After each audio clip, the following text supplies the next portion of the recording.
Hello everyone, welcome back to upgrade PSC. നമ്മൾ ഇന്ന് കുറച്ച് പ്രീവിയസ് ഇയർ ക്വസ്റ്റ്യൻസും അതിൻ്റെ റിലേറ്റഡ് ഫാക്ട്സും ആണ് നോക്കാൻ പോകുന്നത്. ക്വസ്റ്റ്യൻസിലോട്ട് പോവാം. ഫസ്റ്റ് ക്വസ്റ്റ്യൻ, ചോർച്ച സിദ്ധാന്തം അവതരിപ്പിച്ച സ്വാതന്ത്ര്യ സമര സേനാനി ആരാണ്?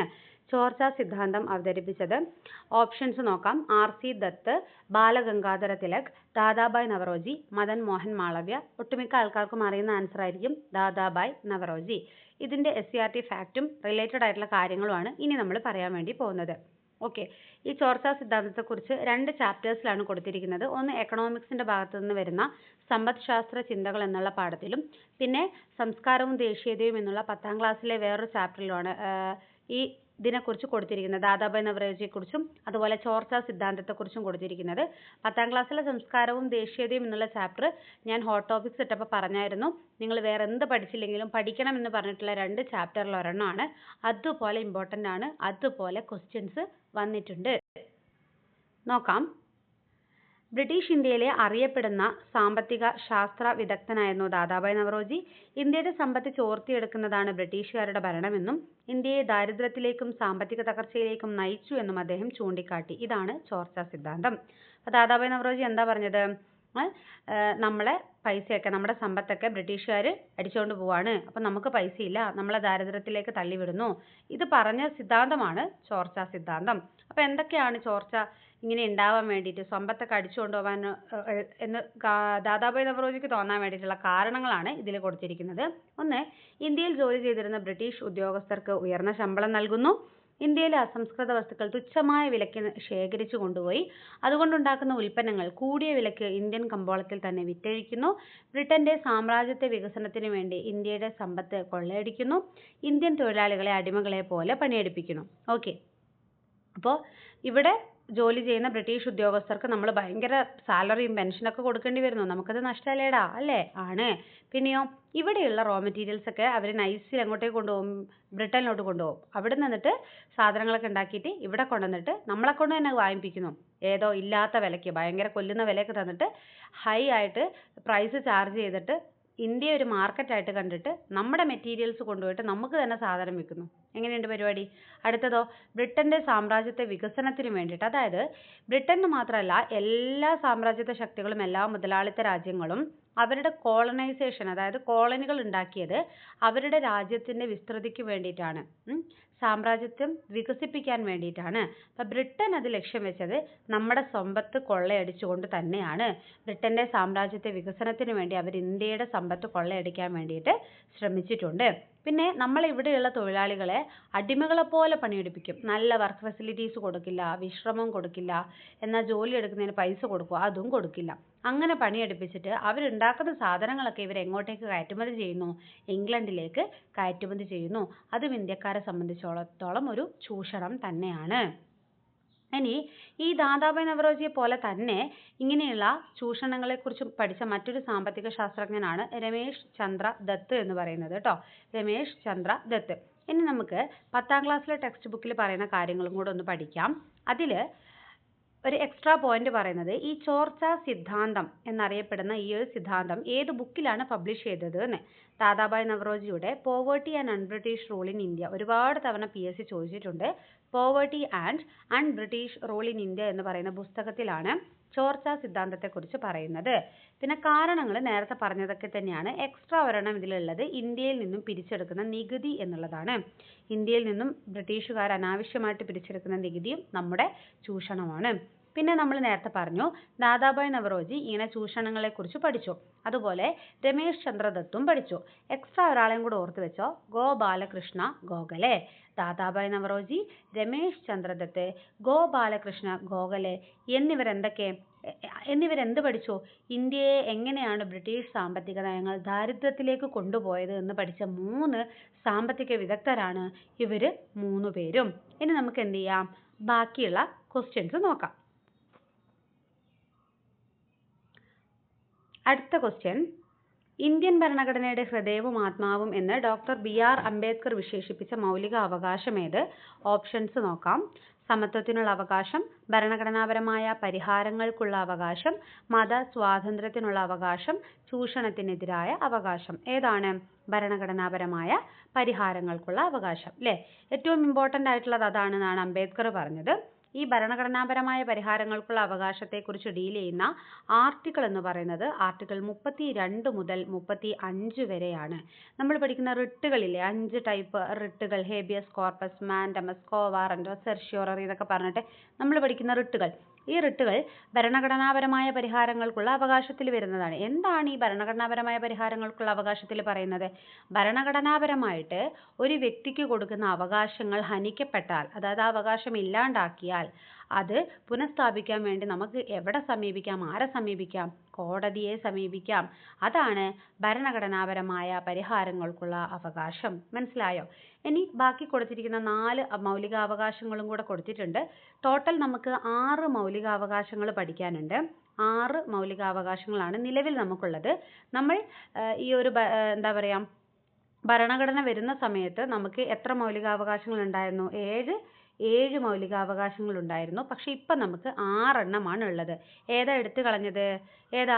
സ്വത്തിനുള്ള അവകാശം അല്ലേ? സ്വത്ത് സമ്പാദിക്കാനുള്ള അവകാശമാണ്. അതൊരു മൗലികാവകാശമല്ല. സ്വത്തിനുള്ള അവകാശമാണ് മൗലികാവകാശത്തിൽ നിന്നും നീക്കം ചെയ്തത്. ഇപ്പോൾ ഉള്ളത് 6 എണ്ണമാണ്. അതേതൊക്കെയാണ്? സമത്വത്തിനുള്ള അവകാശം, സമത്വത്തിനുള്ള അവകാശം, പിന്നെ സ്വാതന്ത്ര്യത്തിനുള്ള അവകാശം, പിന്നെ ചൂഷണത്തിന് എതിരായ അവകാശം, ചൂഷണത്തിന് എതിരായ അവകാശം, പിന്നെയോ മതസ്വാതന്ത്ര്യത്തിനുള്ള അവകാശം, മതസ്വാതന്ത്ര്യത്തിനുള്ള അവകാശം, പിന്നെയോ സാംസ്കാരികവും വിദ്യാഭ്യാസപരവുമായ അവകാശം, പിന്നെ ലാസ്റ്റ് വൺ ഇപ്പം നമ്മൾ പറഞ്ഞ ഭരണഘടനാപരമായ പരിഹാരങ്ങൾക്കുള്ള അവകാശം. ഈ സമത്വത്തിനുള്ള അവകാശത്തെക്കുറിച്ച് 14 മുതൽ 18 വരെയാണ് പറയുന്നത്. ഭരണഘടനാപരമായ പരിഹാരങ്ങൾക്കുള്ള അവകാശം ഞാൻ പറഞ്ഞു 32 മുതൽ 35 വരെയാണ്. മതസ്വാതന്ത്ര്യത്തിനുള്ള അവകാശം 25 മുതൽ 28 വരെയുള്ള ആർട്ടിക്കിളുകളിലാണ് പറയുന്നത്. ചൂഷണത്തിനെതിരായ അവകാശം 23, 24 എന്നീ ആർട്ടിക്കിളുകളിലാണ് പറയുന്നത്. മനസ്സിലായോ? അപ്പോൾ ഇന്ത്യൻ ഭരണഘടനയിൽ പറഞ്ഞിരിക്കുന്ന മൗലികാവകാശങ്ങൾ 6 എണ്ണമാണ്. ആ 6 എണ്ണം നമ്മൾ എന്തായാലും പഠിക്കണം, എക്സാമിന് എപ്പോഴും ചോദിക്കാറുണ്ട്. അതിൽ ഇവിടെ കൊടുത്തിരിക്കുന്ന സമത്വത്തിനുള്ള അവകാശം ആർട്ടിക്കിൾ 14 മുതൽ 18 വരെയാണ്. അത് കഴിഞ്ഞു വരുന്നത് സ്വാതന്ത്ര്യത്തിനുള്ള അവകാശമാണ്. അത് 19 മുതൽ 22 വരെയാണ് സ്വാതന്ത്ര്യത്തിനുള്ള അവകാശം. പിന്നെ ചൂഷണത്തിനെതിരായ അവകാശം 23ഉം 24ഉം ആർട്ടിക്കിളിൽ പറയുമ്പോൾ മതസ്വാതന്ത്ര്യത്തിനുള്ള അവകാശം 25 മുതൽ 28 വരെയുള്ള ആർട്ടിക്കിളുകളിലാണ് പറയുന്നത്. ലാസ്റ്റ് വൺ ഭരണഘടനാപരമായ പരിഹാരങ്ങൾക്കുള്ള അവകാശം 32 മുതൽ 35 വരെയാണ്. മൗലികാവകാശങ്ങളെക്കുറിച്ച് പിന്നെ എപ്പോഴും ചോദിക്കുന്നതാണ്, മൗലികാവകാശങ്ങളെക്കുറിച്ച് പ്രതിപാദിക്കുന്ന ഭരണഘടനാ ഭാഗം ഏതാണ്? ഏതാണ് ഭാഗം? മൗലികാവകാശങ്ങളെക്കുറിച്ച് പ്രതിപാദിക്കുന്ന ഭാഗം 3 ആർട്ടിക്കിൾ 12 മുതൽ 35 വരെയാണ് മൗലികാവകാശങ്ങളെക്കുറിച്ച് പറയുന്നത്. അതിൽ സമത്വം 14 മുതലാണെന്ന് ഓർക്കണം. 12ഉം 13ഉം വേറെ കുറച്ച് കാര്യങ്ങളാണ് പറയുന്നത്. മൗലികാവകാശങ്ങളെക്കുറിച്ച് പ്രതിപാദിക്കുന്ന ഭാഗം 3 ആർട്ടിക്കിൾ 12 മുതൽ 35 വരെ. നിലവിൽ 6 മൗലികാവകാശങ്ങളാണ് പഠിക്കാനുള്ളത്. 7 എണ്ണം ഉണ്ടായിരുന്നു, നീക്കം ചെയ്തത് സ്വത്തിനുള്ള അവകാശമാണ്. ഓക്കെ, അത് ഏത് ഭരണഘടനാ ഭേദഗതിയിലൂടെയാണ് നീക്കം ചെയ്തത് എന്നറിയാമോ? 1978 44ാമത് ഭരണഘടനാ ഭേദഗതി. എപ്പോഴും ചോദിക്കുന്ന കേട്ടോ, 44ാം കോൺസ്റ്റിറ്റ്യൂഷണൽ അമെൻമെന്റ് പ്രകാരമാണ് അത് നീക്കം ചെയ്തത്. ഇപ്പൊ നിലവിൽ നമുക്ക് എത്ര എണ്ണേ പഠിക്കാനുള്ളൂ? 6 മൗലികാവകാശങ്ങളെ പഠിക്കാനുള്ളൂ. ഓക്കെ, അടുത്ത ക്വസ്റ്റ്യൻ. സ്ത്രീകളുടെ ഉന്നമനത്തിനായി ആര്യ മഹിളാ സഭ എന്ന സംഘടന സ്ഥാപിച്ചത് ആരാണ്? ഓപ്ഷൻസ് നോക്കാം. അക്കാമ ചെറിയാൻ, പണ്ഡിറ്റ് രമാബായ്, സ്വാമി വിവേകാനന്ദൻ, ആനി ബസന്റ്. ആരാണ്? പണ്ഡിറ്റ് രമാബായി ആണ് സ്ത്രീകളുടെ ഉന്നമനത്തിന് വേണ്ടി ആര്യ മഹിളാ സഭ എന്ന സംഘടന സ്ഥാപിച്ചത്. ഈ പണ്ഡിറ്റ് രമാബായി തന്നെയാണ് സ്ത്രീകൾക്ക് വേണ്ടി, വിധവകളുടെ വിദ്യാഭ്യാസത്തിന് വേണ്ടിയിട്ട് ശാരദാ സദൻ സ്ഥാപിച്ചു. വിധവകൾക്ക് വേണ്ടിയിട്ട് ശാരദാ സദൻ. ആർക്ക് വേണ്ടിയിട്ടാ? വിധവകൾക്ക് വേണ്ടിയിട്ട്. എവിടെയാ ഇത് കൊണ്ടുവന്നതെന്നറിയോ? ബോംബെയിലാണ്. വിധവകൾക്ക് വേണ്ടിയിട്ട് ബോംബെയിൽ കൊണ്ടുവന്നിട്ടുള്ള വിദ്യാഭ്യാസ സ്ഥാപനമാണ് ശാരദാ സദൻ. ആരാണിത് കൊണ്ടുവന്നത്? പണ്ഡിറ്റ് രമാബായി ആണ്. ഓക്കെ അല്ലേ? ഇനി അടുത്ത ക്വസ്റ്റ്യൻ നോക്കാം. ഭരണഘടനാ ഭേദഗതികളിലൂടെ മൗലികാവകാശങ്ങളിൽ കൂട്ടിച്ചേർക്കുകയും ഒഴിവാക്കപ്പെടുകയും ചെയ്ത അവകാശം. ഞാനിപ്പോൾ പറഞ്ഞതിൽ നിന്ന് നിങ്ങൾക്കത് കിട്ടി എന്നുള്ളതാണ് എൻ്റെ വിശ്വാസം. ഒഴിവാക്കിയത് ഞാൻ ഓൾറെഡി പറഞ്ഞു, കൂട്ടിച്ചേർത്തത് ഞാൻ പറഞ്ഞിട്ടില്ല. ഒഴിവാക്കിയത് ഏതാണ്? ഒഴിവാക്കിയത് വെച്ച് നിങ്ങളൊന്ന് ഓപ്ഷൻസ് വായിച്ചു നോക്കിയേ. സമത്വത്തിനും സ്വത്തിനും. സമത്വത്തിനുള്ള അവകാശം ഉണ്ട് എന്ന് ഓൾറെഡി നമ്മൾ പറഞ്ഞു. അപ്പോൾ ഈ ഓപ്ഷൻ നമുക്ക് കട്ട് ചെയ്തൂടെ? ഓക്കെ, സ്വത്ത് ഇല്ല എന്ന് പറഞ്ഞു, പക്ഷെ സമത്വം ഉണ്ടെന്ന് പറഞ്ഞു. മതസ്വാതന്ത്ര്യത്തിനും വിദ്യാഭ്യാസത്തിനും അത് നമ്മൾ ഓൾറെഡി ഉണ്ടെന്ന് പറഞ്ഞിട്ടുള്ളതാണ്. അപ്പോൾ ഈ ഓപ്ഷനും കട്ട് ചെയ്യാലോ. സമത്വത്തിനും വിദ്യാഭ്യാസത്തിനും അല്ലെ, സമത്വം ഉണ്ടെന്ന് പറഞ്ഞു, വിദ്യാഭ്യാസം രണ്ടും, അപ്പോൾ ഇതും നമുക്ക് കട്ട് ചെയ്യാലോ. വിദ്യാഭ്യാസത്തിനും സ്വത്തിനും. ഓക്കെ, അപ്പോൾ സ്വത്താണ് നമ്മൾ ഒഴിവാക്കിയിട്ടുള്ളത്, നമ്മൾ കൂട്ടിച്ചേർത്തതോ വിദ്യാഭ്യാസമാണ്. അപ്പോൾ വിദ്യാഭ്യാസം കൂട്ടിച്ചേർത്തത് പുതുതായി ഒരു മൗലികാവകാശമായിട്ടല്ല, ഓൾറെഡി സ്വാതന്ത്ര്യത്തിനുള്ള അവകാശത്തിനാണ്. അവകാശം എന്നുള്ളതിൻ്റെ സബ് ഹെഡിങ് ആയിട്ടാണ് വിദ്യാഭ്യാസത്തിനുള്ള അവകാശം കൂട്ടിച്ചേർത്തത്. ഓക്കെ, അപ്പോൾ ഭരണഘടനാ ഭേദഗതികളിലൂടെ മൗലികാവകാശങ്ങളിൽ കൂട്ടിച്ചേർത്തത് ഏതാന്ന് ചോദിച്ചാൽ അത് ഏതാ? വിദ്യാഭ്യാസത്തിനുള്ള അവകാശമാണ്. മൗലികാവകാശങ്ങളിൽ കൂട്ടിച്ചേർത്തത് വിദ്യാഭ്യാസത്തിനുള്ള അവകാശമാണ്. ഏത് ഭേദഗതി വഴിയാണ് കൂട്ടിച്ചേർത്തത്? 86ാമത് ഭേദഗതി, 2002 86ാമത് ഭേദഗതിയിലൂടെ വിദ്യാഭ്യാസം മൗലികാവകാശമാക്കി കൂട്ടിച്ചേർത്തു. ഇനിയോ മൗലികാവകാശങ്ങളിൽ നിന്നും എടുത്തു കളഞ്ഞത് ഏതാ? അതേതാ? അത് സ്വത്തിനുള്ള അവകാശമാണ് അല്ലേ. ഏത് വർഷം എടുത്തു കളഞ്ഞത്? 1978. ഏത് ഭേദഗതി പ്രകാരമാണ്? 44ാമത് ഭേദഗതി പ്രകാരമാണ് എടുത്തു കളഞ്ഞത്. ഓക്കെ, ഇനി വിദ്യാഭ്യാസത്തിനുള്ള അവകാശം കൂട്ടിച്ചേർത്തു എന്ന് പറഞ്ഞല്ലോ, അത് എവിടെയാ കൂട്ടിച്ചേർത്തത്? സ്വാതന്ത്ര്യത്തിനുള്ള അവകാശം നമ്മൾ പഠിക്കുന്നുണ്ട് അല്ലേ, 19 മുതൽ 22 വരെ സ്വാതന്ത്ര്യത്തിനുള്ള അവകാശം. ഇതിൻ്റെ ഇടയിൽ 21A ആയിട്ടാണ് വിദ്യാഭ്യാസത്തിനുള്ള അവകാശം കൂട്ടിച്ചേർത്തത്. 21A. ഓക്കെ അല്ലേ? അപ്പോൾ അടുത്ത ക്വസ്റ്റ്യനിലോട്ട് പോവാം. താഴെ തന്നിരിക്കുന്ന സൂചനകൾ ഏത് സ്വാതന്ത്ര്യ സമര പ്രസ്ഥാനവുമായി ബന്ധപ്പെട്ടിട്ടുള്ളതാണ് എന്നാണ് നമ്മൾ പറയേണ്ടത്. സൂചനകൾ വായിക്കാം. 1885 ബോംബെയിലാണ് ആദ്യ സമ്മേളനം. ആദ്യത്തെ അധ്യക്ഷൻ WC ബാനർജിയാണ്. ജാതി മത പ്രാദേശിക ചിന്തകൾക്ക് അതീതമായി ദേശീയബോധം വളർത്തുക എന്നുള്ളതാണ് ലക്ഷ്യം. മിതവാദികൾ തീവ്രവാദികൾ എന്നിങ്ങനെ രണ്ട് ചിന്താധാരകൾ ഉടലെടുത്തു. ഏതിനെക്കുറിച്ചാണ് ഈ പറയുന്നത്? ഹോം റൂൾ ലീഗിനെ കുറിച്ചാണോ, ഇന്ത്യൻ അസോസിയേഷനെ കുറിച്ചാണോ, മദ്രാസ് മഹാജൻ സഭയെ കുറിച്ചാണോ, അഥവാ ഇന്ത്യൻ നാഷണൽ കോൺഗ്രസ് അഥവാ INC കുറിച്ചാണോ? ആരെക്കുറിച്ചായി പറഞ്ഞത്? ഇന്ത്യൻ നാഷണൽ കോൺഗ്രസിനെ കുറിച്ചാണ് പറയുന്നത്. അപ്പോൾ ഇന്ത്യൻ നാഷണൽ കോൺഗ്രസിനെ കുറിച്ച് പറഞ്ഞിട്ടുള്ള ഈ സൂചനകൾ ഒന്നുകൂടെ നമ്മൾ പഠിക്കാം. ഇന്ത്യൻ നാഷണൽ കോൺഗ്രസ് അഥവാ INCയുടെ ആദ്യ സമ്മേളനം നടന്നത് ബോംബെയിലാണ്. 1885 അത് ആദ്യ സമ്മേളനം നടന്നത്. ഓക്കെ, അപ്പോൾ INC രൂപീകരിച്ച വർഷവും ഇത് തന്നെയാണ്. 1885 ഡിസംബർ 28 INC രൂപീകരിച്ചത്. ഡിസംബർ 28.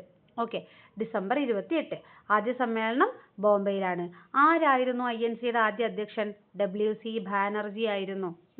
ജാതി മത പ്രാദേശിക ചിന്തകൾക്ക് അതീതമായി ദേശീയബോധം വളർത്തുക എന്നതാണ് ഇതിൻ്റെ ലക്ഷ്യം.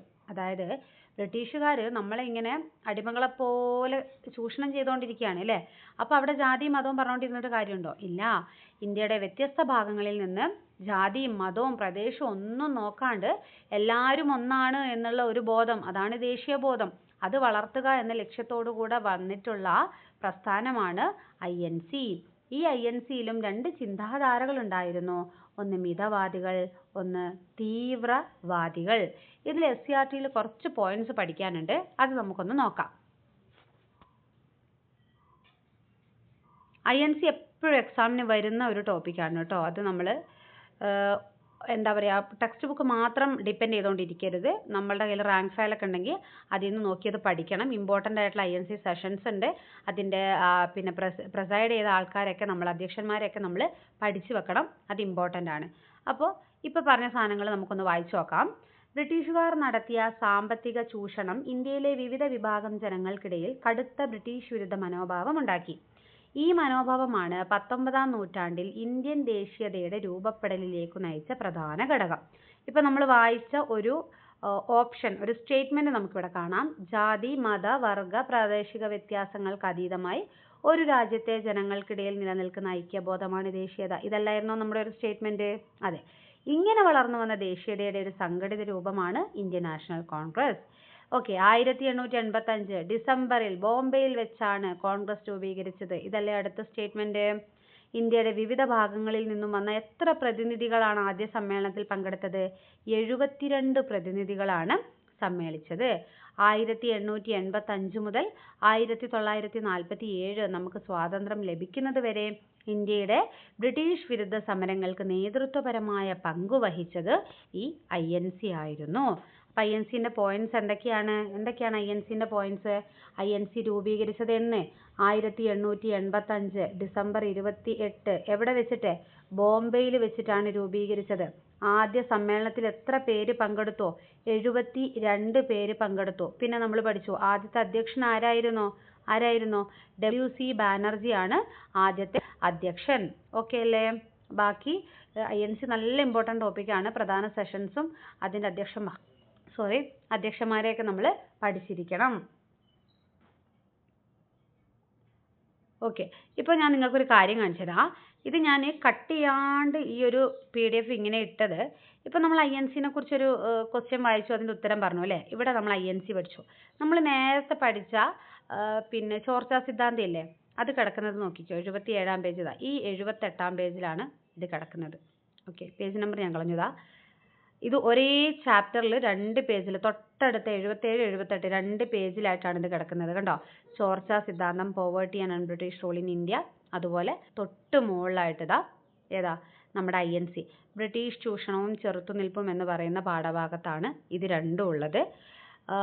ഇത് ഞാൻ നേരത്തെ പോവേർട്ടി ചോർച്ചാ സിദ്ധാന്തം പറഞ്ഞപ്പോൾ പാഠത്തിൻ്റെ പേര് പറഞ്ഞത് മാറിപ്പോയെന്ന് തോന്നുന്നു. സംസ്കാരവും ദേശീയതയും പറഞ്ഞെന്ന് തോന്നുന്നു. അല്ല, ഇത് ബ്രിട്ടീഷ് ചൂഷണവും ചെറുത്തുനിൽപ്പുമാണ്. 10ാം ക്ലാസ്സിലെ പാഠപുസ്തകം തന്നെയാണ്. അപ്പോൾ ഇതാണ് PSC. അതായത് ഇഷ്ടപ്പെട്ട കുറച്ച് ചാപ്റ്റേഴ്സ് ഉണ്ട്. ആ ചാപ്റ്ററിൽ നിന്ന് ഒരു പരീക്ഷയ്ക്ക് തന്നെ 1 2 അധികം ക്വസ്റ്റ്യൻസ് അവരിടും. കണ്ടോ? ഇതൊരു പേജിൻ്റെ വ്യത്യാസത്തിൽ നമുക്ക് 2 ക്വസ്റ്റ്യൻ വന്നാണ്ടോ. ഓക്കെ, ഇനി നമുക്ക് എന്ത് ചെയ്യാം? അടുത്ത ക്വസ്റ്റ്യനിലോട്ട് പോവാം.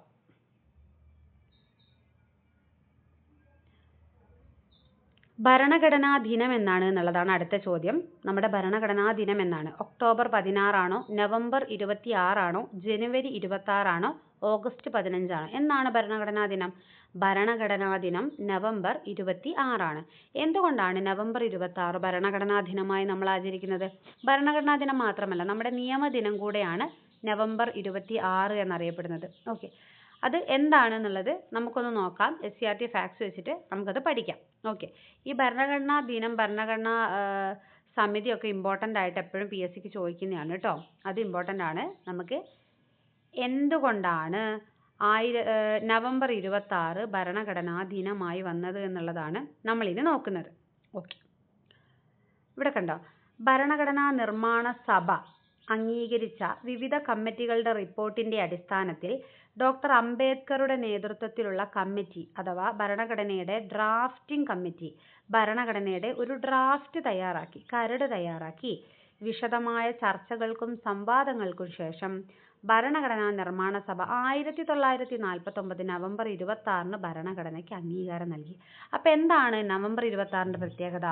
ഭരണഘടനാ നിർമ്മാണ സഭ, അതായത് ഭരണഘടന ഉണ്ടാക്കാൻ വേണ്ടിയിട്ട് രൂപീകരിച്ച സഭയാണ് ഭരണഘടനാ നിർമ്മാണ സഭ. ഈ ഭരണഘടനാ നിർമ്മാണ സഭ ഭരണഘടനയ്ക്ക് അംഗീകാരം നൽകിയ ഡേറ്റ് ആണ് 1949 നവംബർ 26. ഈ നവംബർ 26 ആണ് നമ്മൾ ഭരണഘടനാ ദിനമായി ആചരിക്കുന്നത്. മനസ്സിലായോ? നിങ്ങൾ വിചാരിക്കും ഭരണഘടന ഉണ്ടാക്കാൻ വേണ്ടി രൂപീകരിച്ച കമ്മിറ്റി തന്നെ ഭരണഘടനയ്ക്ക് അംഗീകാരം കൊടുക്കുക, അതെന്താണ്? അതായത് ഈ ഭരണഘടനാ നിർമ്മാണ സഭയിൽ 1-2 ആൾക്കാരല്ലല്ലോ ഉള്ളത്, ഒരുപാട് കമ്മിറ്റികളുണ്ട്. അതിൽ തന്നെ 8 മേജർ കമ്മിറ്റികളുണ്ട്. എൻ്റെ ഓർമ്മ ശരിയാണെങ്കിൽ 22 കമ്മിറ്റികൾ എങ്ങാണ്ടും ഉണ്ടായിരുന്നു. അപ്പോൾ എല്ലാവർക്കും ഒരേ അഭിപ്രായം അല്ലല്ലോ ഉണ്ടാവുക, വ്യത്യസ്തമായ അഭിപ്രായങ്ങളുള്ള ആൾക്കാരുണ്ടാകും അല്ലേ? ഓരോ തീരുമാനങ്ങൾ എടുക്കുമ്പോൾ അതിന് ഒപ്പോസ് ചെയ്യുന്ന ആൾക്കാരുണ്ടാകും, അതിനെ അനുകൂലിക്കുന്ന ആൾക്കാരുണ്ടാകും. അങ്ങനെ ഒരുപാട് ഡിബേറ്റിനൊക്കെ ശേഷം ഭരണഘടനാ നിർമ്മാണ സഭ ഭരണഘടനയെ അംഗീകരിച്ച ഡേറ്റ് ആണ് ഇത്, 1949 നവംബർ 26. ആ നവംബർ 26 ആണ് നമ്മുടെ ഭരണഘടനാ ദിനം. ഓക്കെ, അതാണ് ഭരണഘടനാ ദിനമെങ്കിലും ഭരണഘടന ഔദ്യോഗികമായി നിലവിൽ വന്നത് 1950 ജനുവരി 26 അതാണ് നമ്മുടെ റിപ്പബ്ലിക് ദിനം. ഇന്ത്യ റിപ്പബ്ലിക് ആയി എന്ന് പറയുന്നത് എന്നാണ്? 1950 ജനുവരി 26. അപ്പോൾ ഈ ഭരണഘടനാ സഭ, ഭരണഘടനയുടെ നിർമ്മാണം, അതുമായി റിലേറ്റ് ചെയ്ത് കുറച്ചധികം പോയിന്റ്സ് നമ്മുടെ SCERT-യിലുണ്ട്. അപ്പോൾ നമുക്ക് എന്ത് ചെയ്യാം? അതൊന്ന് വായിക്കാം. അത് ഞാൻ ജസ്റ്റ് ഒന്ന് വായിച്ചു പോകാം. നിങ്ങൾ SCERT എടുത്തിട്ട് വായിക്കണം കേട്ടോ. ഓക്കെ, ഭരണഘടന, ഇന്ത്യൻ ഭരണഘടനയുടെ ഉള്ളടക്കം എന്ന് പറഞ്ഞിട്ട് ഇവിടെ ഒരു ടേബിൾ കൊടുത്താണ്ടോ, ഇത് പഠിക്കണം. ഇന്ത്യൻ ഭരണഘടനയ്ക്ക് ആമുഖമുണ്ട്, പ്രിയാമ്പിളുണ്ട്. പിന്നെ ഭരണഘടന വരുമ്പോൾ ഉള്ള ആർട്ടിക്കിൾസിൻ്റെ എണ്ണമാണ് ഈ കൊടുത്തേക്കുന്നത്. ഇപ്പം അതെല്ലാം മാറിയിട്ടുണ്ട്. പക്ഷെ വരുമ്പോൾ ഉള്ളത് ഇപ്പോഴും ചോദിക്കാറുണ്ട്. അപ്പം നമ്മളത് പഠിക്കണം. ഭരണഘടന നിലവിൽ വരുമ്പോൾ അതിൽ 395 അനുച്ഛേദം അഥവാ ആർട്ടിക്കിൾസ് ഉണ്ടായിരുന്നു, 12 പട്ടികകളുണ്ടായിരുന്നു, 22 ഭാഗങ്ങളുണ്ടായിരുന്നു. ഭേദഗതി പോട്ടെ, ഇപ്പം അതൊക്കെ കഴിഞ്ഞു, ഭേദഗതികളൊക്കെ അധികമായി. അപ്പോൾ ഇന്ത്യൻ ഭരണഘടനയിൽ നിലവിൽ വരുമ്പോൾ ഉണ്ടായിരുന്ന ആർട്ടിക്കിളുകളുടെ എണ്ണം എത്രയാ? 395. പട്ടികകളുടെ എണ്ണം എത്രയാ? 12. ഭാഗങ്ങളുടെ എണ്ണം എത്രയാ? 22. മറന്നു പോകരുത്. 395 ആർട്ടിക്കിൾ, 12 പട്ടിക, 22 ഭാഗം. ഇനി ഇതേ ഒരു ബോക്സ് കൊടുത്തേക്കുന്നു, അതുകൂടെ വായിക്കാം. 2 വർഷവും 11 മാസവും 17 ദിവസവുമാണ് ഇന്ത്യയുടെ ഭരണഘടന രൂപീകരിക്കാൻ വേണ്ടി വന്നത്. ഇതൊക്കെ ചുമ്മാ ഇതൊന്നും പഠിക്കേണ്ടെന്ന് ഓർക്കരുത്, ചോദിക്കലുണ്ട് എപ്പോഴും കേട്ടോ. ഈ 17 ദിവസം എന്നുള്ളത് ചിലപ്പോൾ 18 ആവില്ലുണ്ട്, ഒന്നും വിഷയമില്ല. 2 വർഷം 11 മാസം 17 ദിവസം ഇത്രയും വേണ്ടി വന്നു ഭരണഘടന ഒന്ന് രൂപീകരിക്കാൻ വേണ്ടിയിട്ട്. ഓക്കെ, ഇനിയും ഇന്ത്യൻ ഭരണഘടനാ നിർമ്മാണം എന്ന് പറഞ്ഞിട്ട് ഒരു ചെറിയ പോർഷൻ ഉണ്ട്. വളരെ കുഞ്ഞൊരു പോർഷനാണ്. ഇമ്പോർട്ടൻ്റ് ആയിട്ടുള്ള കുറച്ച് കാര്യം മാത്രം ഞാനൊന്ന് വായിക്കാം. ഡീറ്റെയിൽ ആയിട്ടുള്ള നിങ്ങൾ വായിച്ചാൽ മതി കേട്ടോ ടെക്സ്റ്റ്. ഭരണഘടനാ നിർമ്മാണ സഭ കൊണ്ടാണ് ഇന്ത്യയുടെ ഭരണഘടനാ നിർമ്മാണ പ്രവർത്തനം ആരംഭിച്ചത്. അതായത് ഭരണഘടന ഉണ്ടാക്കാൻ വേണ്ടിയിട്ട് എന്ത് ചെയ്തു? ഒരു നിർമ്മാണ സഭയെ കൊണ്ടുവന്നു. ആ നിർമ്മാണ സഭ, ഭരണഘടനാ നിർമ്മാണ സഭ ആദ്യമായിട്ട് സമ്മേളിച്ചത് 1946 ഡിസംബർ 9-നാണ്. ഓക്കെ, ഈ ഭരണഘടനാ നിർമ്മാണ സഭ ആദ്യമായിട്ട് സമ്മേളിക്കുമ്പോൾ ഇതിന് ഒരു സ്ഥിരമായ അധ്യക്ഷനില്ലായിരുന്നു. അപ്പോൾ ഇവരെന്ത് ചെയ്തു? കൂട്ടത്തിൽ മുതിർന്ന ഒരാളെ പിടിച്ചിട്ട് തൽക്കാലത്തേക്ക് ഒരു അധ്യക്ഷനാക്കി. അതാണ് ആര്? സച്ചിദാനന്ദ സിൻഹ. അപ്പോൾ ഭരണഘടനയുടെ താൽക്കാലിക അധ്യക്ഷനായിട്ട് വന്നത് ആരാണ്? ഡോക്ടർ സച്ചിദാനന്ദ സിൻഹ. അദ്ദേഹമായിരുന്നു ഭരണഘടനാ നിർമ്മാണ സഭയുടെ ആദ്യ സമ്മേളനം നടന്നപ്പോൾ, അതായത് 1946 ഡിസംബർ 9-ന് ആദ്യ സമ്മേളനം നടന്നപ്പോൾ അതിൻ്റെ അധ്യക്ഷൻ. പിന്നെ 1946 ഡിസംബർ 11-ന് ഭരണഘടനാ നിർമ്മാണ സഭയുടെ സ്ഥിര അധ്യക്ഷനായിട്ട് ആരെ തെരഞ്ഞെടുത്തത്? ഡോക്ടർ രാജേന്ദ്ര പ്രസാദിനെ തെരഞ്ഞെടുത്തു. ഓക്കെ, അപ്പോൾ ഇവിടെ 2 പോയിന്റാണ് പറയുന്നത്. ആദ്യത്തെ സമ്മേളനം 1946 ഡിസംബർ 9, അതിൻ്റെ അധ്യക്ഷൻ താൽക്കാലിക അധ്യക്ഷനായ സച്ചിദാനന്ദ സിൻഹയാണ്. പിന്നെ 1946 ഡിസംബർ 11-ന് സ്ഥിരം അധ്യക്ഷനായിട്ട് ആരെ തെരഞ്ഞെടുക്കുന്നു? രാജേന്ദ്ര പ്രസാദിനെ തെരഞ്ഞെടുക്കുന്നു. പിന്നെ ഇവിടെ ഫോട്ടോ കൊടുത്തിട്ടുണ്ടല്ലോ, ഡോക്ടർ BR അംബേദ്കർ. ഇതാരാണ്? ഇത് ഭരണഘടനയുടെ ഡ്രാഫ്റ്റിംഗ് കമ്മിറ്റിയുടെ ചെയർമാനാണ്. കരട് കമ്മിറ്റി, ഭരണഘടനയുടെ കരട് നിർമ്മാണ കമ്മിറ്റി, ഡ്രാഫ്റ്റിംഗ് കമ്മിറ്റിയുടെ ചെയർമാനാണ് ഡോക്ടർ BR അംബേദ്കർ. ഓക്കെ, ഇനി നമുക്ക് അടുത്ത ക്വസ്റ്റ്യനിലോട്ട് പോകാം. ഒരു മിനിറ്റ്, അതിന് ഞാൻ പുതിയ ചാപ്റ്ററിൽ നിന്നുള്ള ഒരു PDF ഒരു ഇമേജ് കൂടി ഇതിനകത്ത് ആഡ് ചെയ്തിട്ടുണ്ടെന്നാണ് എൻ്റെ ഒരു വിശ്വാസം. അതുകൂടെ നിങ്ങൾക്ക് പറഞ്ഞുതരാം. ഇത് പുതിയ പാഠപുസ്തകത്തിലുള്ളതാട്ടോ, ഇപ്പോൾ റിവൈസ് ചെയ്ത് വന്ന പാഠപുസ്തകത്തിലുള്ളത്. ഭരണഘടനാ നിർമ്മാണ സഭ. ഇപ്പോൾ നമ്മൾ പറഞ്ഞ കാര്യങ്ങളും ഇതിനകത്തുണ്ട്, കുറച്ച് പുതിയ കാര്യങ്ങളുണ്ട്, നോക്കാം. ഭരണഘടനാ നിർമ്മാണ സഭയുടെ നിർമ്മാണ കാലയളവ് നമ്മൾ പറഞ്ഞു, 2 വർഷം 11 മാസം 17 ദിവസം. ആദ്യ സമ്മേളനം നടന്നത് 1946 ഡിസംബർ 9. ആരായിരുന്നു അധ്യക്ഷൻ? ഓർത്തു നോക്കിയേ, കിട്ടുന്നുണ്ടോ? ആദ്യത്തേതാണ്, താൽക്കാലികമാണ്, സച്ചിദാനന്ദ സിൻഹ. തെരഞ്ഞെടുക്കപ്പെട്ട അധ്യക്ഷൻ ഡോക്ടർ രാജേന്ദ്ര പ്രസാദ്, അതായത് സ്ഥിരം അധ്യക്ഷൻ. എന്നാ തെരഞ്ഞെടുത്തത്? ഡിസംബർ 11, 2 ദിവസം കഴിഞ്ഞിട്ട്. ഡിസംബർ 9 കഴിഞ്ഞ് 2 ദിവസം കഴിഞ്ഞ്. ഇനി ഭരണഘടന അംഗീകരിച്ച് ഒപ്പുവെച്ചത്, അതായത് ഭരണഘടനാ നിർമ്മാണ സഭ ഭരണഘടന അംഗീകരിച്ചത് എന്നാണെന്നാണ് ചോദിച്ചത്. അത് 1949 നവംബർ 26. എന്താ നവംബർ 26-ന്റെ പ്രത്യേകത? എന്താണ്? നമ്മൾ പറഞ്ഞല്ലോ, ഭരണഘടനാ ദിനമാണ്. ദേശീയ നിയമദിനവും അന്ന് തന്നെയാണ്.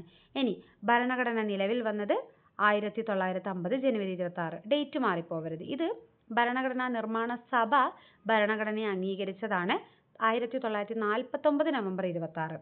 എന്നാൽ നിലവിൽ വരുന്നത് 1950 ജനുവരി 26 ആണ്. അന്നാണ് ഇന്ത്യ റിപ്പബ്ലിക് ആവുന്നത്. ഇനിയോ ഡ്രാഫ്റ്റിംഗ് കമ്മിറ്റിയുടെ ചെയർമാൻ ആരാ? Doctor BR Ambedkar. എല്ലാം നമ്മൾ പറഞ്ഞ കാര്യങ്ങളാണ്. ഒന്നുകൂടെ റിവിഷൻ ചെയ്തു മനസ്സിലായെന്ന് വിചാരിക്കുന്നു. നമുക്കിനി അടുത്ത ക്വസ്റ്റ്യനിലോട്ട് പോവാം.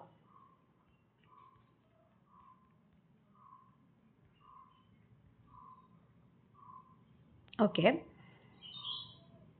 ഏത് ഭരണഘടനാ ഭേദഗതിയെയാണ് ചെറു ഭരണഘടന എന്ന് വിളിക്കുന്നത്? അതായത് മിനി കോൺസ്റ്റിറ്റ്യൂഷൻ. ഏത് ഭേദഗതിയാണ് ചെറു ഭരണഘടന അഥവാ മിനി കോൺസ്റ്റിറ്റ്യൂഷൻ എന്ന് വിളിക്കുന്നത്? ചെറു ഭരണഘടന, അല്ലേ? ഒരു ചെറിയ ഭരണഘടന വന്നു എന്ന് പറയുമ്പോൾ അത്രയും ഇമ്പോർട്ടൻ്റ് ആയിട്ട് ഉള്ള ഒരു ഭേദഗതിയാണ്. ഭരണഘടനയിൽ വേറൊരു ചെറിയ ഭരണഘടന ഉണ്ടാക്കാൻ പാകത്തിന് ഭേദഗതികൾ കൊണ്ടുവന്നു. അത് ഏതാണ് അത്രയും ഇമ്പോർട്ടൻ്റ് ആയിട്ടുള്ള ഭേദഗതി? 41-ാം ഭേദഗതിയാണോ, 86-ാം ഭേദഗതിയാണോ, 42-ാം ഭേദഗതിയാണോ, അതോ 44-ആണോ? ഏതാണ്?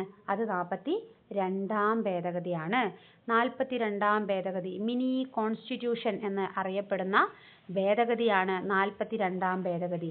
42-ാം ഭേദഗതിയുടെ വർഷം 1976-ലാണ്. 42-ാം ഭേദഗതി കൊണ്ടുവരുന്ന സമയത്ത് ഇന്ത്യയുടെ പ്രധാനമന്ത്രി ഇന്ദിരാഗാന്ധിയാണ്. രാഷ്ട്രപതി ആരാണ്? ഫക്രുദ്ദീൻ അലി അഹമ്മദ് ആണ്. ഫക്രുദ്ദീൻ അലി അഹമ്മദ്. ഇന്ദിരാഗാന്ധിയുടെ കുറേ പരിഷ്കാരങ്ങൾ കൊണ്ട് വന്നിട്ടുള്ള ഭേദഗതിയാണ് 1976-ലെ 42-ാം ഭേദഗതി. ഈ നമ്മുടെ ഭരണഘടനയുടെ ആമുഖം ഒരേ ഒരു തവണ മാത്രമേ ഭേദഗതി ചെയ്തിട്ടുള്ളൂ.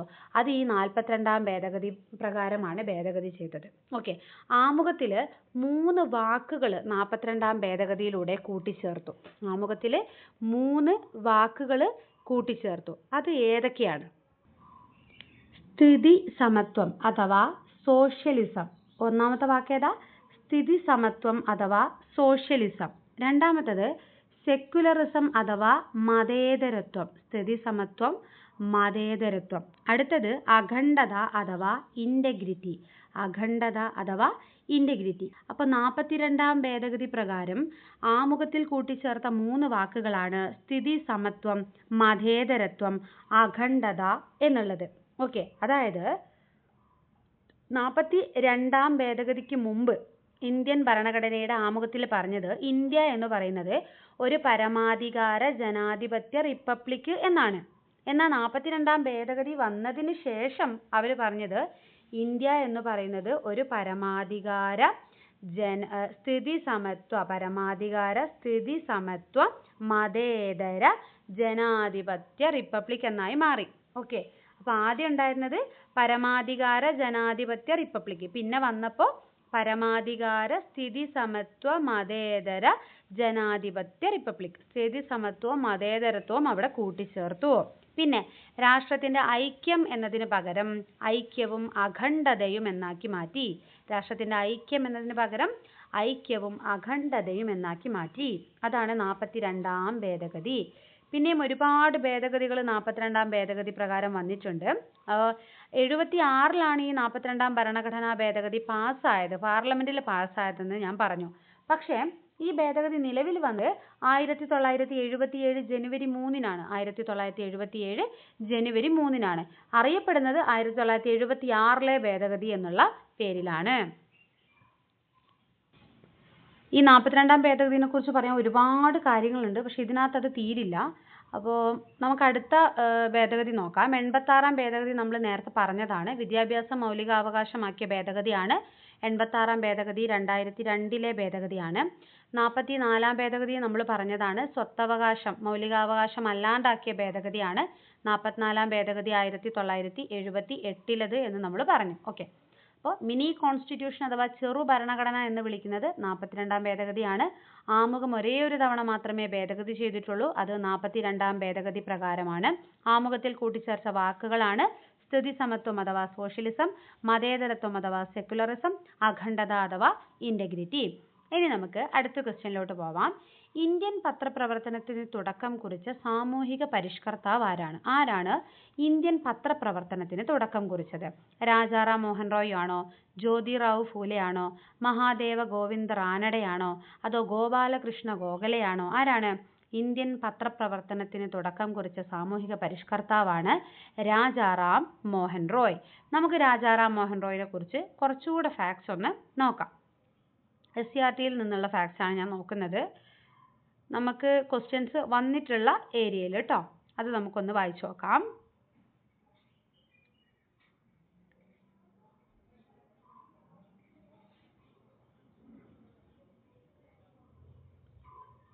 ഓക്കെ, ഇന്ത്യൻ സമൂഹത്തിൽ ആധുനികവൽക്കരണത്തിന് വേണ്ടി വാദിച്ച ആദ്യത്തെ ആളാണ് രാജാറാം മോഹൻ റോയ്. അതായത് ഇന്ന് നമ്മൾ കാണുന്ന ഇന്ത്യ അല്ല നമുക്ക് ഒരു ബ്രിട്ടീഷുകാരുടെ കാലത്തുള്ള ഇന്ത്യ, ഞാൻ നേരത്തെ പറഞ്ഞ പോലെ ഒരുപാട് അനാവശ്യമായ ആചാരങ്ങളും അനുഷ്ഠാനങ്ങളൊക്കെ ഉള്ള ഇന്ത്യയാണ്. അപ്പോൾ അതൊന്നും വേണ്ട, ആധുനികവൽക്കരണത്തിന് വേണ്ടിയിട്ട് ഇന്ത്യ നല്ല രീതിയിൽ മാറണം എന്ന് പറഞ്ഞിട്ടുള്ള ആദ്യത്തെ ആളാണ് രാജാറാം മോഹൻ റോയ്. അനാചാരങ്ങൾക്കൊക്കെ എതിരെ നിന്ന ആളാണ് രാജാറാം മോഹൻ റോയ്. ജാതി വ്യവസ്ഥയെയും സതി എന്ന ദുരാചാരത്തെയും ശക്തമായി എതിർത്തു. ജാതി വ്യവസ്ഥയെ എതിർത്തു, സതി എന്ന ദുരാചാരത്തെ എതിർത്തു. ബ്രഹ്മ സമാജം എന്ന് പറയുന്ന പ്രസ്ഥാനം സ്ഥാപിച്ചയാളാണ് രാജാറാം മോഹൻ റോയ്. ഓക്കെ, സതി എന്ന ദുരാചാരത്തെ എതിർത്തു, അതിനുവേണ്ടി കൊണ്ടുവന്നിട്ടുള്ള പ്രസ്ഥാനമാണ് ബ്രഹ്മ സമാജം. ബ്രഹ്മ സമാജം സ്ഥാപിച്ചത് അപ്പോൾ ആരാണ്? രാജാറാം മോഹൻ റോയ് ആണ്. വിവിധ ജാതികൾക്കായി വിഭജിക്കപ്പെട്ട അന്നത്തെ ഇന്ത്യൻ സമൂഹത്തിന്റെ സ്ഥാനത്ത് ഒരൊറ്റ ഇന്ത്യൻ സമൂഹം എന്ന് പറയുന്ന ആശയമാണ് രാജാറാം മോഹൻ റോയ് പറഞ്ഞത്. അതായത് അന്നത്തെ കാലത്ത് അങ്ങനെ ചിന്തിക്കുക എന്ന് പറയുന്നത് തന്നെ ഭയങ്കര നല്ല കാര്യമാണ്. അങ്ങനെ ചിന്തിക്കുന്നവരൊന്നും ഇല്ല. ജാതിയാണ് എല്ലാം, മതമാണ് എല്ലാം എന്ന് ചിന്തിക്കുന്ന ഒരുപാട് ആളുകൾക്കിടയിൽ ഇതുപോലത്തെ ഒന്നോ രണ്ടോ ആൾക്കാരൊക്കെ ഉള്ളൂ അല്ലേ? എന്താ രാജാറാം മോഹൻ റോയ് പറഞ്ഞത്? ഒരൊറ്റ ഇന്ത്യൻ സമൂഹം മതി എന്നാണ് രാജാറാം മോഹൻ റോയ് പറഞ്ഞത്, ജാതികളൊന്നും വേണ്ട എന്ന്. ഓക്കെ, അങ്ങനെ രാജ്യസ്നേഹം വളരാനുള്ള സാഹചര്യമാണ് രാജാറാം മോഹൻ റോയ് സൃഷ്ടിക്കാൻ വേണ്ടി തുടങ്ങിയത്. ഓക്കെ, അപ്പോൾ രാജാറാം മോഹൻ റോയ് കൊണ്ടുവന്നിട്ടുള്ള പ്രസ്ഥാനമാണ് ബ്രഹ്മ സമാജം. സതി എന്ന് പറയുന്ന ദുരാചാരത്തെ ശക്തമായി എതിർത്ത വ്യക്തിയായിരുന്നു രാജാറാം മോഹൻ റോയ്. ഓക്കെ, പിന്നെ ഇതിനകത്ത് ഒരാളെ കൂടെ കൊടുത്തിട്ടുണ്ട്, ഈശ്വരചന്ദ്ര വിദ്യാസാഗർ അല്ലേ? ഈശ്വരചന്ദ്ര വിദ്യാസാഗർ എന്താ? വിധവകളുടെ പുനർവിവാഹനത്തിന് വേണ്ടി പ്രവർത്തനം നടത്തിയ ആളാണ് ഈശ്വരചന്ദ്ര വിദ്യാസാഗർ. ഈശ്വരചന്ദ്ര വിദ്യാസാഗർ വിധവകളുടെ പുനർവിവാഹത്തിന് വേണ്ടിയിട്ട് പ്രവർത്തനം നടത്തി. അതിന്റെ ഫലമായിട്ടാണ് ബ്രിട്ടീഷുകാർ 1856 ഹിന്ദു വിധവാ പുനർവിവാഹ നിയമം പാസാക്കിയത്. എന്താണ്? പണ്ട് വിധവകളായാലും എന്താ ചെയ്യുക? നമ്മളിപ്പോൾ സതി എന്ന് പറയുന്ന ദുരാചാരം പഠിച്ചല്ലോ. ഭർത്താവ് മരിച്ചാൽ ഭാര്യ ചിതയിലോട്ട് ജീവനോടെ ചാടും അല്ലേ? അപ്പം അത് വേണ്ട, വിധവകളുടെ പുനർവിവാഹത്തിന് വേണ്ടിയിട്ട് പ്രവർത്തനം നടത്തിയ ആളാണ് ഈശ്വരചന്ദ്ര വിദ്യാസാഗർ. അതിന് അദ്ദേഹത്തിന്റെ പ്രവർത്തനങ്ങളുടെ ഫലമായിട്ട് ഹിന്ദു വിധവാ പുനർവിവാഹ നിയമം പാസാക്കി ബ്രിട്ടീഷുകാർ. എപ്പോൾ? 1856. ഓക്കെ, ഇനി നമുക്ക് എന്ത് ചെയ്യാം? അടുത്ത ക്വസ്റ്റ്യൻ നോക്കാം.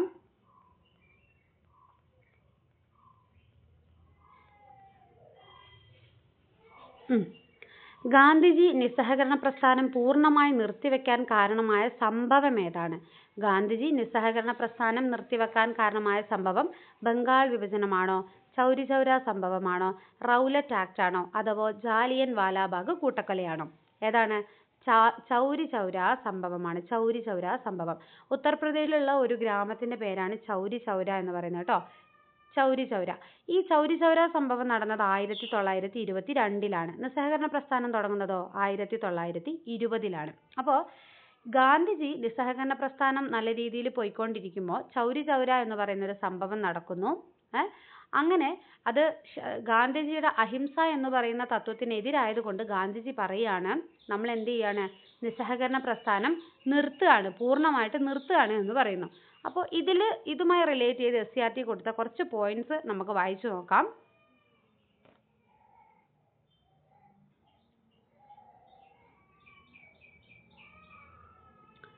ഈ നിസ്സഹകരണ പ്രസ്ഥാനവും കാര്യങ്ങളൊക്കെ എപ്പോഴും ചോദിക്കുന്നതാണ് കേട്ടോ. ഉത്തർപ്രദേശിലെ ചൗരി ചൗര എന്ന ഗ്രാമത്തിൽ ജനങ്ങൾക്കു നേരെ പോലീസ് വെടിവെച്ചു. ഉത്തർപ്രദേശിലെ ചൗരി ചൗര എന്ന ഗ്രാമത്തിൽ ജനങ്ങൾക്ക് നേരെ പോലീസ് വെടിവെച്ചു. അപ്പോൾ ജനങ്ങൾക്ക് ദേഷ്യം വന്നു. ജനങ്ങൾ എന്ത് ചെയ്തു? പോലീസ് സ്റ്റേഷൻ ആക്രമിച്ച് തീയിട്ടു. അങ്ങനെ 22 പോലീസുകാർ ഇതിൽ കൊല്ലപ്പെട്ടു. 22 പോലീസുകാർ കൊല്ലപ്പെട്ടപ്പോൾ ഈ സംഭവം ഗാന്ധിജിയെ വേദനിപ്പിച്ചു. ഗാന്ധിജി പറഞ്ഞു, നിസ്സഹകരണ പ്രസ്ഥാനം നമുക്ക് നിർത്തിവെക്കാം. അപ്പോൾ ഇതെവിടെയാണ് നടക്കുന്നത്? ഉത്തർപ്രദേശിലാണ്. ഉത്തർപ്രദേശിലെ ചൗരി ചൗര എന്ന ഗ്രാമത്തിൽ ജനങ്ങൾക്കു നേരെ പോലീസ് വെടിവെക്കുന്നു. ആ വെടിവെച്ചതിൽ രോഷാകുലരായ ജനങ്ങൾ പോലീസ് സ്റ്റേഷൻ ആക്രമിക്കുന്നു. അതിൽ 22 പോലീസുകാർ മരിക്കുന്നു. നടക്കുന്നത് 1922 കേട്ടോ. അങ്ങനെ 22 പോലീസുകാർ കൊല്ലപ്പെട്ടപ്പോൾ ഗാന്ധിജി അത് വേദനിപ്പിക്കുന്നു. അതിന്റെ ഫലമായി നിസ്സഹകരണ പ്രസ്ഥാനം ഗാന്ധിജി നിർത്തിവെക്കുന്നു. അപ്പോൾ ഗാന്ധിജി 1920 തുടങ്ങിയ നിസ്സഹകരണ പ്രസ്ഥാനം നിർത്താൻ കാരണമായത് 1922 ചൗരി ചൗര സംഭവമാണ്. ഓക്കെ, അപ്പോൾ ഇന്ന് ഇത്രയുമാണ് പറയാൻ ഉദ്ദേശിക്കുന്നത്. ബാക്കിയുള്ളത് അടുത്ത സെഷൻസ് ആയിട്ട് ഇടാം. നിങ്ങൾക്ക് ക്ലാസ്സസ് ഇഷ്ടമാവുകയാണെന്നുണ്ടെങ്കിൽ നിങ്ങൾ എന്ത് ചെയ്യണം? ചാനൽ സബ്സ്ക്രൈബ് ചെയ്യണം, ലൈക്ക് ചെയ്യണം, ഷെയർ ചെയ്യണം. Okay, thank you.